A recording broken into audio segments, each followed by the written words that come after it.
very dangerous or useful, depending on your mindset.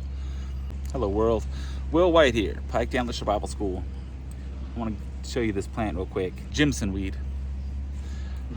I often get this mixed up with dead horse nettle, so if you know what dead horse nettle is, if you look for dead horse nettle and find something that looks like it, but much taller and does not have the thorns directly below the petiole and under the leaf, does not have thorns, you're very likely looking at Jimson weed. And also, it is July 9th.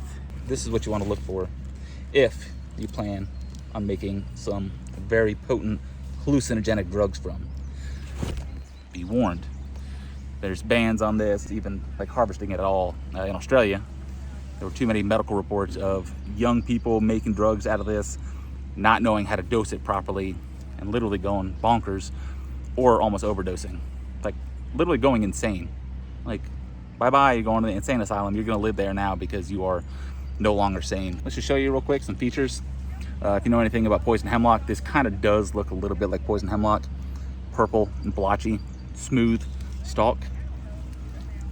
I'm not sure the pattern name of this leaf. It's kind of like a stretched out maple or dead horse nettle.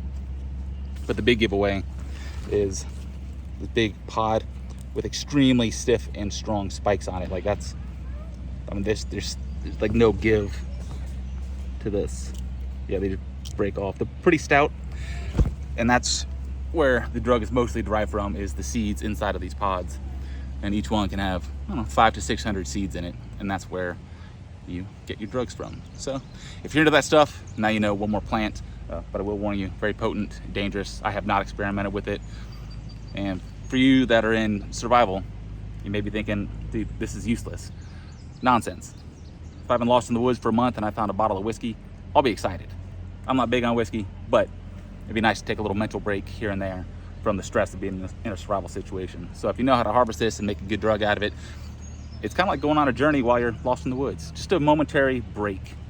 So could be good, could be bad, but now you know a little bit more about this plant and can do what you will with it. And legally speaking, I'm not telling you to harvest this to make drugs. I'm just letting you know that's what I know about this. It is hot outside. I'm getting comfortable in my truck while finishing this video. The other characteristic I want to go over Jimson weed is the flower.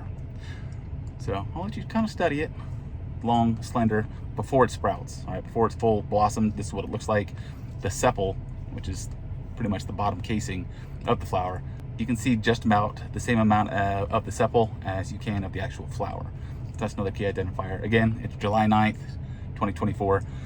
It's not gonna be the same in a few weeks. What I like to do is teach you how to identify plants easily. If I go into like petiole versus pinnate or tripinnate or pinnately compound, are those useful? Absolutely. But for most of us, we just want to know a quick way to identify it. And the odds are you're not going to be able to notice, you know, the margin spaces between the veins on a leaf as you're walking by. This today, I was at my buddy's house helping him with something, and I just happened to perfectly catch. I caught one of the thorned pods. That's what caught my eye. So I like to teach that. Something about the Jimson weed that pops out is the big spiky pod. All right, that's where all the seeds are, the drugs. The leaves look like dead horse nettle. The flower sepal is pretty big. So these are things that'll just catch your eye. So once it catches your eye, you can stop, turn, look, and observe and study more in depth, more details to confirm that you have the right plant. In the meantime, stay alive as long as you can.